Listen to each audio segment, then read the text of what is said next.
Il a fallu que l'État d'Israël puisse voir, regarder, comprendre combien nous devons absolument vivre dans la bande de Gaza. Je n'attends qu'une chose, c'est que nous revenions là-bas, nous installer là-bas, faire refleurir non seulement ces 21 localités, mais aussi s'installer à Gaza même. Eh bien, nous avons ce matin le plaisir d'être en ligne avec Michael Picard. Michael, bonjour, Boker Tov. Boker Tov, bonjour. Merci d'être avec nous ce matin avant d'entamer notre conversation à l'occasion du 21e anniversaire de l'expulsion des habitants du Gush Katif dont vous étiez membre, dont vous faisiez partie bien entendu. Eh bien, je voudrais que l'on voit ensemble des images de l'expulsion de votre famille, de votre maison à Shiratayam. C'était il y a 21 ans.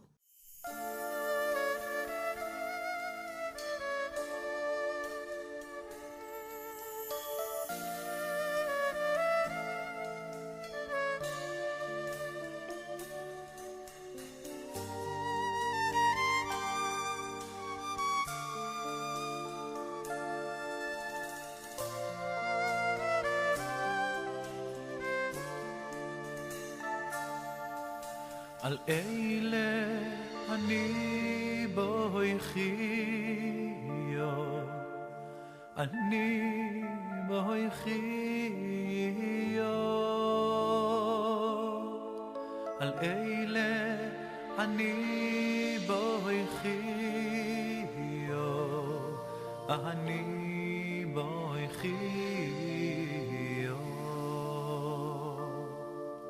על אלה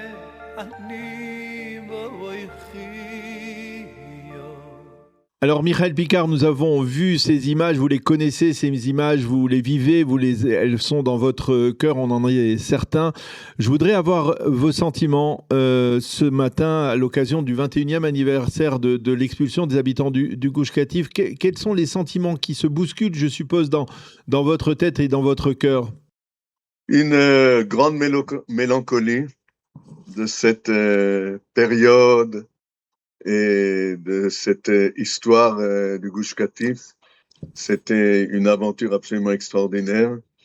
On appelait le Gush Katif Medinat Torah. D'un côté, il y avait une ambiance de Torah absolument extraordinaire. D'un autre côté, il y avait une cohabitation avec toutes sortes de yishuvim, toutes sortes de personnalités. Il y avait les anciens de Yamit, les anciens du Bnei Akiva qui sont montés en Garinim, les habitants des villes voisines, Netivot, Sderot, Ofakim, et les immigrants du Bnei Akiva, France, Angleterre, Amérique, tout le monde ensemble. Et ça formait une mosaïque absolument extraordinaire. Rappelez-nous des souvenirs. Quel est le souvenir marquant que vous gardez de cette période et qui reste en particulier? À quoi vous pensez lorsque on vous dit le Gush Katif, pas en dehors des images difficiles que nous avons vues de l'expulsion, par exemple, mais la belle image du Gush Katif que vous conservez dans le cœur? La plus belle image, c'est à la sortie du Beth Knesset le Shabbat et aller vers la maison et voir à l'horizon cette mer absolument extraordinaire. Ça, c'était lorsque nous habitions en Neve Kalim. Et lorsque nous habitions à Shiratayam, nous n'avions pas besoin de poser de photos ou d'images au mur. On avait la mer en face de nous, les fenêtres nous donnaient vue sur la mer Méditerranée à 50 mètres de la maison. Tout ceci dans une ambiance, comme je vous l'ai dit, absolument extraordinaire, paisible. Je revenais tous les soirs de mon travail en aide d'éducation. J'étais partout dans le sud, dans toutes les villes du sud où j'inspectais des écoles. Et le retour sur Gush Katif, malgré les dangers que ça pouvait présenter vers la fin, à l'époque de l'Intifada, c'était toujours un sentiment qu'on revient d'un certain Gan Eden. Ça ne s'est jamais estompé. Bien entendu, l'année dernière, on a marqué le 20e anniversaire de l'expulsion des habitants du Gush Katif et il était en même temps dans le même contexte que la guerre, puisque la guerre était encore une évidence sur place et que les otages étaient encore détenus dans le Gush Katif pour la première fois cette année après le 7 octobre. Eh bien, il y a, on peut dire que d'une certaine manière, il y a plus de sérénité du côté de la bande de Gaza, peut-être plus de sécurité pour les habitants du pourtour de la bande de Gaza. Je voudrais vous poser une question par rapport à ces habitants. Vous aviez des relations à l'époque avec les habitants du pourtour de la bande de Gaza. Est-ce que vous aviez le sentiment qu'ils comprenaient les dangers qui les guettaient si le Gush Katif était évacué? Écoutez, l'incident le plus incroyable que j'ai vécu, c'est lorsque j'ai quitté vraiment un peu de temps avant le Girouche, qu'on soit expulsé. J'ai rencontré à Tzomet Yad Mordechai un ancien moniteur à moi du mouvement Yeshurun en France, qui distribuait des tracts pour nous inciter à quitter le Gush Katif.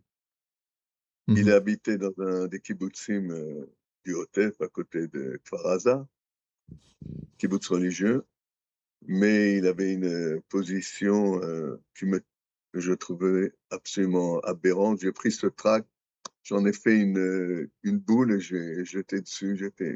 J'ai même pas eu envie de discuter avec lui. J'ai trouvé ça absolument odieux. D'un côté, un manque de solidarité, d'un autre côté, un manque de compréhension. On est 21 ans après.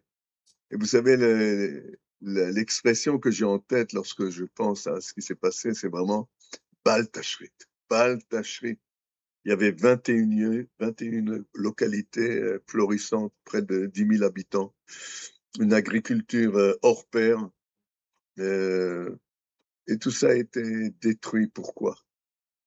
Pour recevoir des obus, des bombes, des fusées sur Tel Aviv et cette hécatombe de Simchat Torah Pédalet.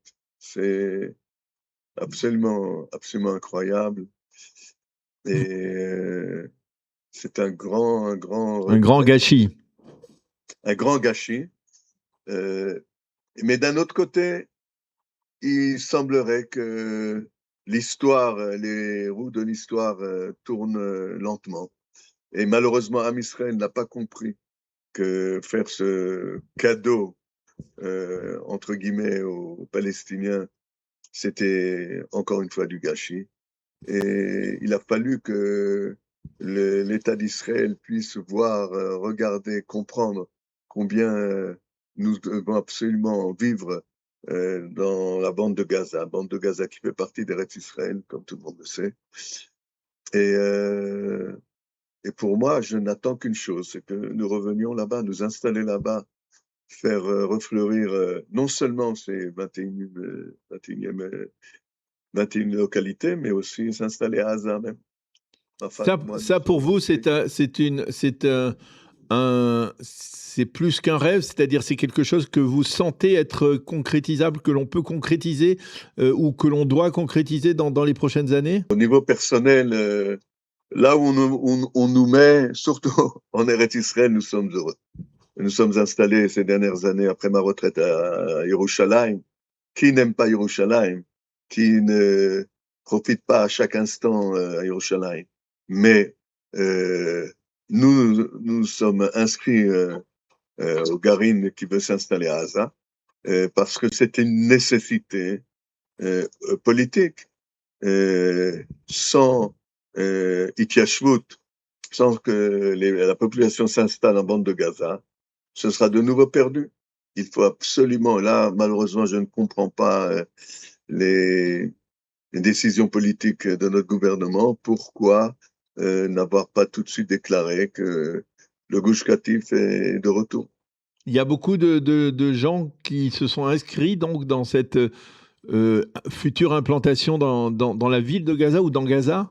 Oui, pas forcément des anciens de Gush Katif, mais il y a aujourd'hui un bureau qui s'est formé des anciens du Gush Katif et qui ont proposé tout un plan de réorganisation, de réhabitation dans le Gush, enfin une vue tout à fait moderne et avec toutes sortes de programmes démographiques, économiques pour repeupler le Gush Katif.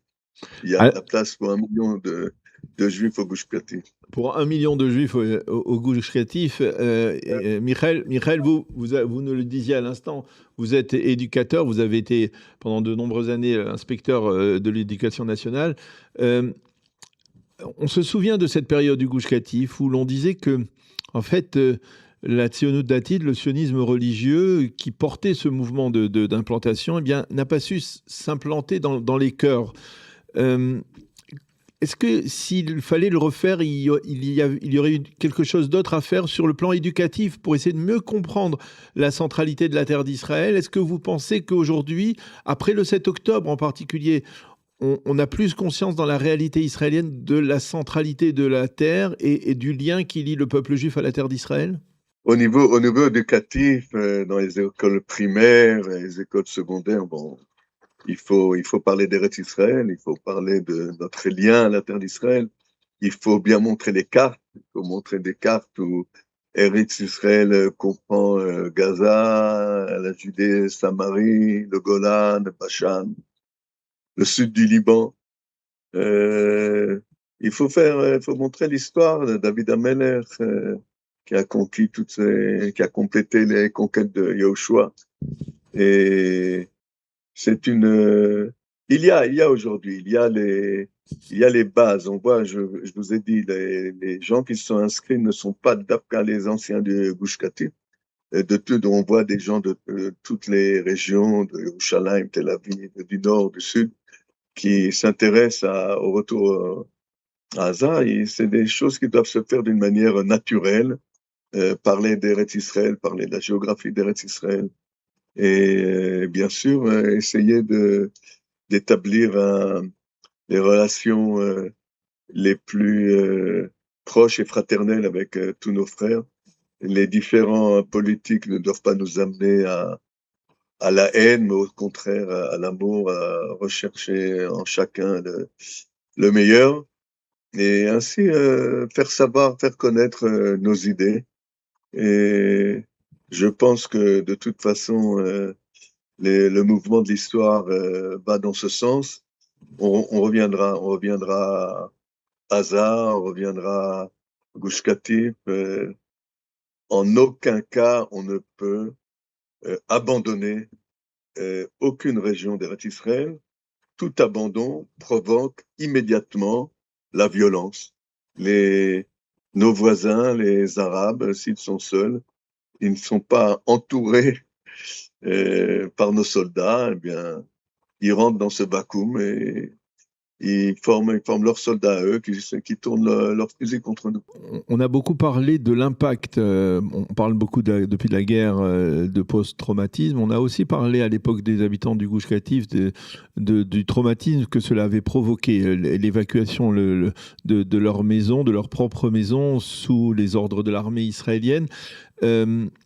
Je vous pose une question peut-être plus personnelle, c'est-à-dire vos enfants que l'on a vus dans ces photos, dans ce montage que vous avez réalisé, ils ont été marqués par ces instants difficiles, par ces instants douloureux. Est-ce que ça s'est traduit concrètement? Est-ce qu'il y a eu des traumatismes qui se sont poursuivis et qui peut-être demeurent encore 21 ans après? Notre famille était un peu un microcosme de tous les habitants du Gush Katif. Il y avait ceux qui ont eu des réactions épidermiques très violentes tout de suite après, et ceux qui ont réagi d'une manière plus paisible. Nous avions beaucoup de discussions. Un de mes enfants était encore à l'armée au moment du Girouche. enfin, naturellement, pendant le Guirouch, il a été libéré pendant 3 semaines, un mois. Et il s'est battu à la deuxième guerre du Liban, donc en 2006. Et un autre de mes fils a fait l'armée normalement. Et le troisième était pendant 12 ans à la yeshiva. Et quand je lui demandais, nous, quand est-ce qu'il va à l'armée, il me disait, papa, j'ai encore le stress du Guirouch. Mais le premier jour de la guerre du Liban, de la guerre de Simchat Torah, à 8h30 du matin, il venait d'intégrer une unité de parachutistes. Il a été appelé et il s'est associé. Il était depuis donc 8h30 du matin, il fait partie du Gdoud qui est arrivé le premier à Kfar Aza. Et ils ont libéré Kfar Aza. Il a fait toute la guerre. Il a près de 1000 journées de Milouim. Le petit, qui lui était 4 ans, 5 ans à la yeshiva, s'est engagé tout de suite après la guerre. Il ne peut plus attendre. Et donc, nous sommes aujourd'hui tout à fait post-trauma. Ouais. Ouais. Pendant ces 2 années de guerre où les soldats israéliens ont combattu dans la bande de Gaza, est-ce qu'il y en a un peut-être qui vous a amené une photo de ce qui était votre localité, votre yishuv ou de Neve Kalim, qui était la capitale du Gush Katif, ou de Shirat Hayam, qui était sur le bord de mer? Je n'ai pas une photo, mais je vais vous raconter en vitesse. Mon fils, celui qui est déjà à 8h30 du matin, était engagé, s'est retrouvé, était dans Gaza, tout d'un coup, il était en train de faire la shmira, et il a vu une file de voitures qui passait, leur a demandé où vous allez. On a dit, on va vers la mer. On a dit, où est-ce que vous allez? Est-ce que c'est près du Gush Katif? On a dit, oui, c'est à Neve Kalim, on va arriver à Neve Kalim. Il a dit, je viens avec vous, il allait voir son Katzin. Et je vais avec eux. Il a dit, attends, t'es en train de faire la shmira. Il a rien entendu, il est monté dans la voiture, il s'est retrouvé dans la zone industrielle de Neve Kalim, il s'est roulé dans le sable et quand il est revenu, il s'est bien fait engueuler par son Katzin, mais il n'a pas pu s'empêcher, rien n'y a fait, de retrouver ce sable de Neve Kalim. Il avait 14 ans lorsqu'on a été chassé et aujourd'hui il a 35 ans. Et donc, je crois que c'est une réaction tout à fait naturelle pour les jeunes qui ont grandi et qui ont été chassés du Gush.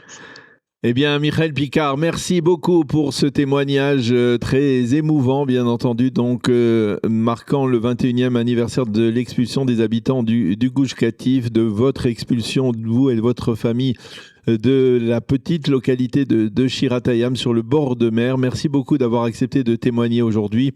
Bonne continuation et que de bonnes choses. Merci beaucoup.